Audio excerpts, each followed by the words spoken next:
எதிராக நடக்கக்கூடிய குற்றங்கள் குறையணும். அதே நேரத்துல காவல்துறையிலிருந்து எல்லோரும் தன்னுடைய கடமையை சரியா செய்யணும் அப்படிங்கிற கேள்வி எடுத்திருக்கோம். திமுக ஆட்சியிலிருந்து அகற்றப்படும் வரை நாம் காலணி அணிய மாட்டோம் என்கின்ற கேள்வி எடுத்திருக்கோம். இன்னைக்கு நாம அந்த சங்கல்பம் எடுத்து 48 நாட்கள் ஒரு மண்டலம் முழுசா நிறைவடையுது. ஆனால் இன்னைக்கு அதே நேரத்துல தைப்பூச நாளும் கூட கரெக்டா அமைஞ்சு வந்திருக்கு. இன்னைக்கு பழனிமலைக்கு வந்து முருகபெருமான் அவங்க கிட்ட ஆசீர்வாதம், நம்முடைய எங்க ஊரு காவடி, என்னுடைய அப்பாவோட அப்பா அவங்க கிட்டத்தட்ட பல ஆண்டுகளாக எடுத்த காவடி என்னை கொண்டு வந்து முருகபெருமானுக்கு சாத்திட்டு திரும்ப என்னுடைய கிராமத்துக்கு சென்று கொண்டிருக்கின்றேன். இது 48 நாள்ல முதல் மண்டல் விரதம் முடித்திருக்கின்றோம். அடுத்த 48வது நாள் வந்து திருப்பரங்குன்றம். எப்படி முதல் 48 நாள் வந்து பழனிமலையில முருகபெருமான்கிட்ட ஆசீர்வாதத்துக்காக இங்கே வந்திருக்கின்றோமோ, நாளை காலையிலிருந்து ஆரம்பிக்கக்கூடிய அடுத்த மண்டலம் 1லிருந்து 48 நம்ம திருப்பரங்குன்றத்துல 48 நாள் கழித்து நம்முடைய முருகபெருமான்கிட்ட மறுபடியும் போய் முறையிட போறோம். அதே நேரத்துல ஒரு மகிழ்ச்சி என்னன்னாங்கன்னா, தமிழகம் முழுவதுமே இன்று காலையிலிருந்து கட்டுக்கடங்காத கூட்டம். அதனாலதான் நம்ம பொறுத்து பொழுதெல்லாம் தாழ்ந்த பிறகு 7 மணிக்கு மேல கூட்டம் குறைஞ்சிரும், தேரோட்டம் ஆரம்பிச்சிருவாங்க.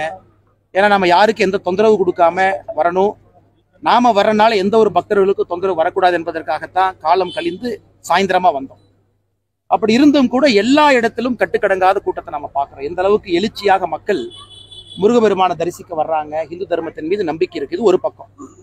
இன்னொரு பக்கம் பக்தர்கள் கடுமையாக சம்பாதித்த பணத்தை கொட்டி கொடுக்குறாங்க. பழனிமலை திருக்கோவிலிருந்து இருந்து எல்லா இடத்திலும் வேர்வையால் சிந்தி உழைத்த காசை கொட்டி கொடுக்குறாங்க. அடிப்படை வசதிகள், டாய்லெட் வசதி இருக்கா? கிடையாது.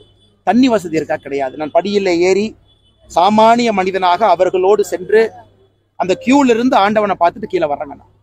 மக்கள் எவ்வளவு கஷ்டப்படுறாங்க, எத்தனை இடத்துல குடிக்கிறதுக்கு தண்ணி வச்சிருக்காங்க? கண்டிப்பா கிடையாது. டாய்லெட் இவ்வளவு தூரம் மக்கள் நடந்து வர்றாங்களே பாத யாத்திரையாக, கோயில் இவ்வளவு பணம் வருமானம் இருக்கு, டாய்லெட் கட்டி இருக்கிறாங்களா, சத்திரம் கட்டி இருக்காங்களா? கிடையாது. ஆனால் இதெல்லாம் கூட மக்கள் பார்க்கிறாங்க. முதல்ல இருந்த மாதிரி இல்ல, மக்கள் கூட்டம் கூட்டமாக கோயிலுக்கு வர்றாங்க. மாநில அரசு இதை கவனத்தில் கொள்ளணும். அடுத்த ஆண்டுக்குள்ள போர்க்கால நடவடிக்கை எடுத்து இதெல்லாம் பேசிக் வசதி மக்களுக்கு செஞ்சு கொடுக்கணும். மேல பத்திரமா போயிட்டு வர்றதுக்கு இதை அரசு செய்ய வேண்டும் என்பது என்னுடைய தாழ்மையான வேண்டுகோள். ஒரு முருக பக்தனாக அடுத்த ஆண்டு தைப்பூசம், தை மாசத்துல பூசம் தைப்பூசம் வரும்பொழுது அட்லீஸ்ட் பக்தாதிகள் இதை விட இன்னொரு 10% இம்ப்ரூவ்மெண்ட் ஆயிருக்குன்னு சொல்ற அளவுக்கு இந்த மாநில அரசு நடந்து கொள்ள வேண்டும். கேளுங்கண்ணா.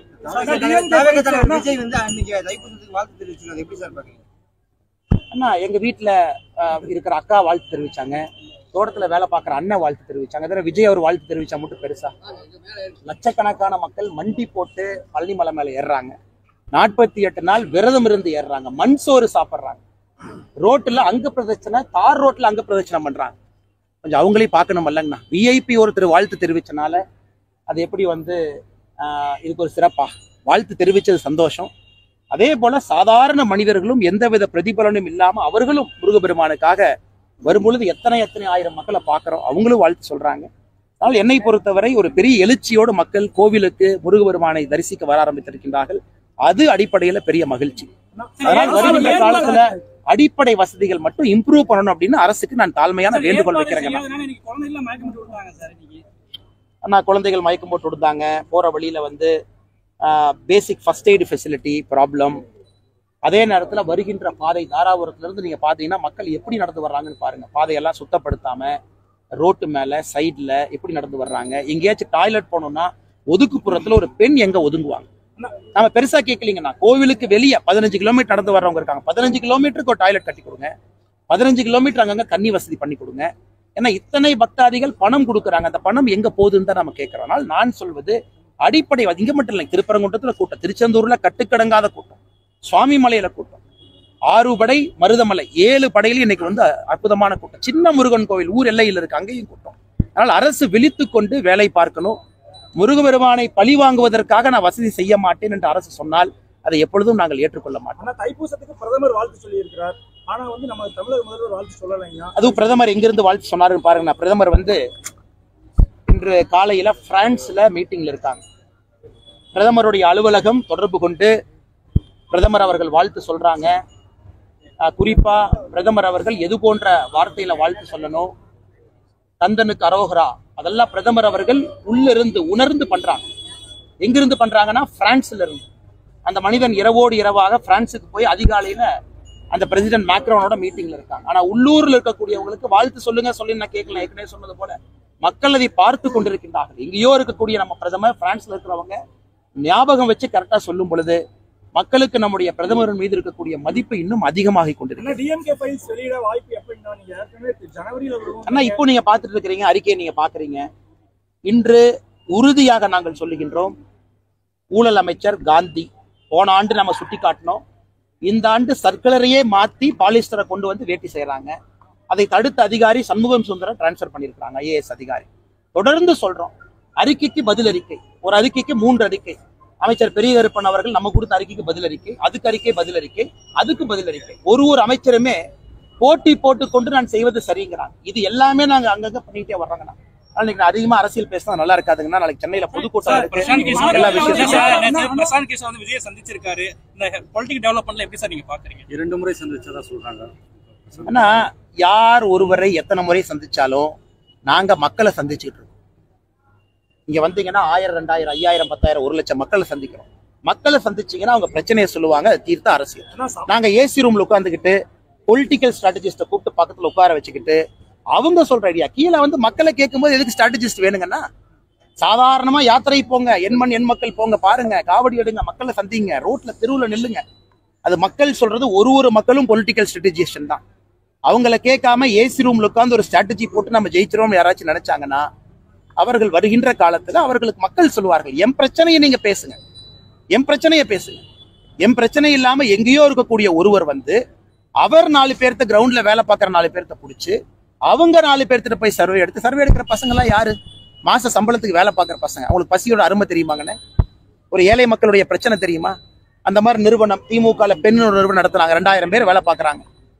தமிழ்நாட்டில் யாரெல்லாம் MBA படிச்சிருக்காங்களோ இன்னைக்கு பெண்ல நிறுவனத்துல வேலை பார்த்து அவங்க போய் ஒப்பீனியன் கேட்டு அதை கேட்டு முதலமைச்சர் நடவடிக்கை எடுப்பாராமா. அதுக்கு நான் சொல்றேன், முதலமைச்சர் அவர்களே பழனிக்கு வந்து பாருங்க, தைப்பூசத்தன்னைக்கு என்ன பிரச்சனைன்னு தெரியும், காலைல அறநிலைத்துறை அமைச்சரை கூப்பிடுங்க, சரி பண்ணுங்க. அதை விட்டு எல்லா ஏசி ரூம் உட்காந்துட்டு எத்தனை பேர் பொலிட்டிக்கல் கன்சல்டன்ட் வச்சு அரசியல் பண்ணுவீங்கன்னா?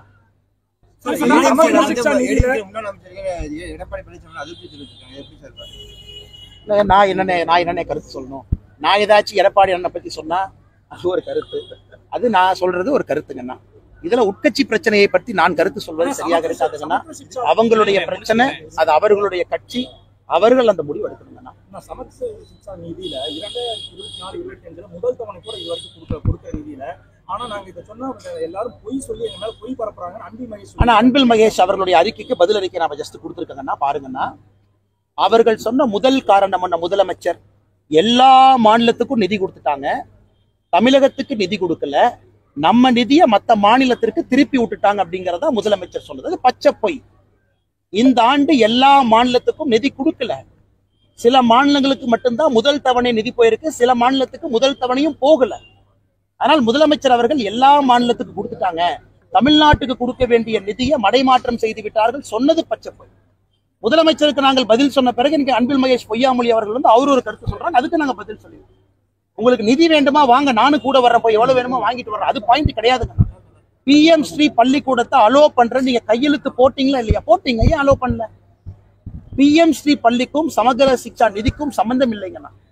ஆனா இவங்க இரண்டையும் கலந்து பேசி தமிழகத்தை மட்டும் மத்திய அரசு வஞ்சிக்கின்றார்கள் என்று சொல்வதுதான் பச்சைப்பொய் என்பதைத்தான் தொடர்ந்து நாங்கள் சொல்லிக் கொண்டிருக்கிறோம். டாஸ்மாக் ஊழியர்கள் வந்து கைது பண்ணிருக்காங்க.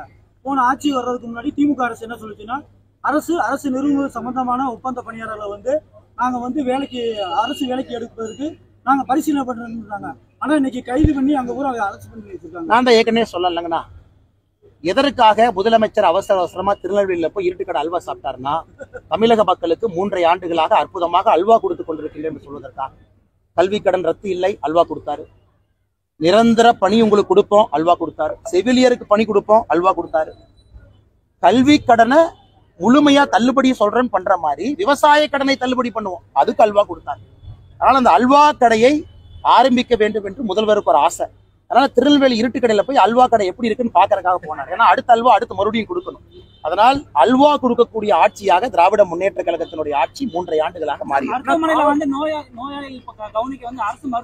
கஞ்சா கருப்பண்ண சொன்னாங்க, கஞ்சா கருப்பு எண்ணெய் எல்லாம் கோவப்பட வச்சா எப்படிங்கண்ணே? பாவம், கஞ்சா கருப்பண்ணா நல்லவர், நல்ல மனிதர், அவரை எல்லாம் கோவப்பட வைக்கிறாங்க. அந்த அளவுக்கு அரசனுடைய நிர்வாக சீர்கேடு இருக்கு. இதையெல்லாம் அரசு கவனித்து, ஏன்னா சில இடத்துல மருத்துவர்களின் செவிலியர் ஆபரேஷன் பண்ணி மக்கள் இறக்குறாங்க.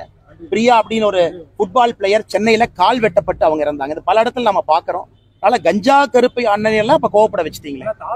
குழந்தைகள் பிரிவுன்னு ஒன்று ஆரம்பிச்சிருக்காங்கன்னா அது சம்பந்தமா ஒரு கருத்து ஏதாவது இருக்கா? ஆனா அரசியல் கட்சியில குழந்தைகள் சேரக்கூடாதுங்கண்ணா.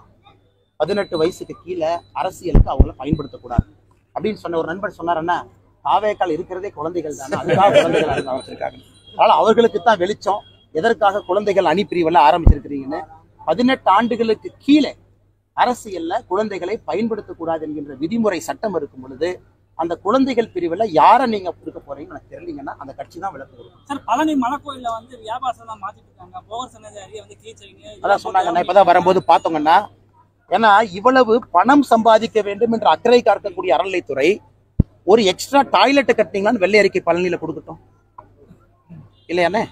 இவ்வளவு தூரம் பணம் சம்பாதிக்க கடையை மேல போடுறேன், கீழே போடுறேன், சைட்ல போடுறேன், போடுங்க. அதனால வரக்கூடிய வருமானத்தை வச்சு 4 பேருக்கு நல்லது பண்ணீங்கன்னா அந்த சங்கடத்தை நாம ஏத்துக்கலாம். அதுவும் செய்யாம சங்கடப்படுத்தினா எப்படி என்பதுதான் மக்கள் கேட்கக்கூடிய கேள்வி. கடைசி கேள்வி. சேகர் பாபு வந்து அடிப்படை வசதி செஞ்சு தர அப்படின்னாருங்க. இந்த கடையில நீங்க அவரு கொடுத்தாருங்க. சேகர் பாபு அண்ணன் எப்படி நான் சபரிமலைக்கு போறாரு, இங்கிருந்து சீஃப் செக்ரட்டரிக்கு கூப்பிட்டு சொல்லி அவருக்கு விஐபி புரோட்டோகால் தர்ஷன் கொடுத்து சபரிமலையில சேகர் பாபு அவர்கள் போகும்போது அந்த இடத்த ஃபுல்லா சுத்தம் பண்ணி அவர் தனியா நின்று சாமி கும்பிட்டு வர்றாரு. அப்படி இருக்கக்கூடிய அறநிலைத்துறை அமைச்சருக்கு எப்படி மக்களுடைய அருமை தெரியும்?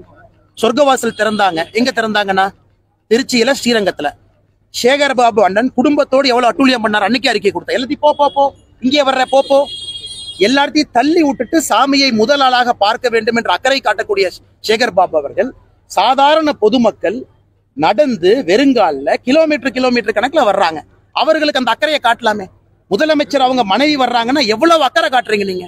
அறநிலைத்துறை எவ்வளவு அக்கறை காட்டுறீங்க? முதலமைச்சருடைய மனைவி துணைவியார் அவர்களுக்கு தவறு இல்லைங்க, காட்டுங்க. சிஎம்மோட ஒய்ஃபுக்கு புரோட்டோகால் கொடுங்க, அம்மையாருக்கு கொடுங்க.